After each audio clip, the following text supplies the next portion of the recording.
Bonjour, alors je voudrais faire une petite intervention suite à des séances que j'ai fait où je reçois régulièrement des personnes qui sont victimes de manipulateurs et manipulatrices et qui sont sous emprise et qui ont beaucoup de mal à s'en sortir. Même après la rupture, il reste des traces et c'est très difficile pour elles parce qu'elles ont l'impression toutes d'avoir perdu quelque chose, de plus être elles-mêmes.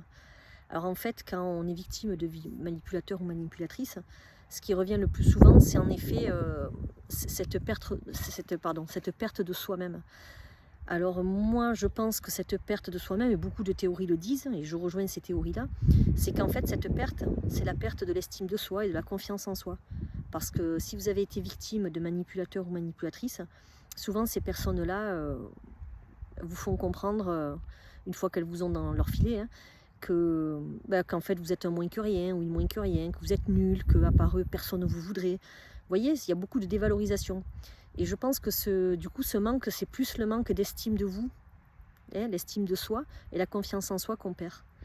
Et j'ai une deuxième théorie qui n'engage que moi, mais je pense qu'il y a aussi le fait que quand on rencontre un manipulateur ou une manipulatrice, au départ, c'est la personne parfaite, qui est géniale avec tout le monde. D'ailleurs, l'entourage adore ces gens-là. Et cette personne, une fois que vous l'aimerez et que vous serez dans ses filets, elle va commencer à changer, à avoir un autre regard sur vous, un autre comportement. Et ce comportement, elle ne l'aura que quand vous êtes seul avec, jamais avec les autres. Avec les autres, elle aura toujours un comportement parfait où tout le monde l'adore.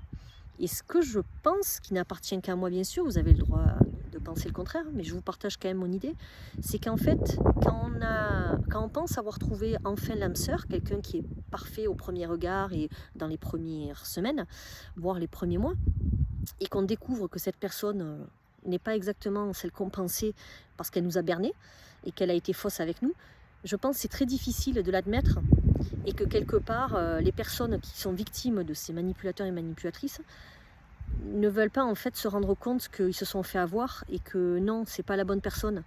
Ils veulent se convaincre que si, c'est la bonne personne, elle va changer. D'ailleurs, ils vont réussir à la faire changer, ils en sont certains. Et voilà, je pense à cette théorie que les personnes qui tombent amoureuses de manipulateurs ou manipulatrices sont tellement persuadées que c'est le bon parce qu'ils veulent réellement que ce soit le bon ou la bonne personne. Ils ont vraiment envie d'avoir choisi la bonne personne pour fonder une famille ou pour continuer leur vie avec, qu'elles ne voient pas le mauvais côté et elles rentrent probablement dans un déni où elles voient rien en fait. Elles voient rien parce que pour elles, non, c'est pas possible, ça peut pas leur arriver, elles s'en seraient rendues compte. Surtout qu'on se rend compte, enfin moi je m'en rends compte en tant que thérapeute, que beaucoup de personnes qui se sont fait avoir par des manipulateurs ou des manipulatrices se refont avoir quelque temps après. C'est souvent malheureusement des choses qui se répètent. Du coup, c'est très difficile pour la victime de se dire oh, j'ai été victime encore une fois de ça, c'est pas possible que je me sois fait avoir. Donc voilà, je voulais vous partager ce que j'en pensais et courage à vous si vous êtes dans ce cas-là.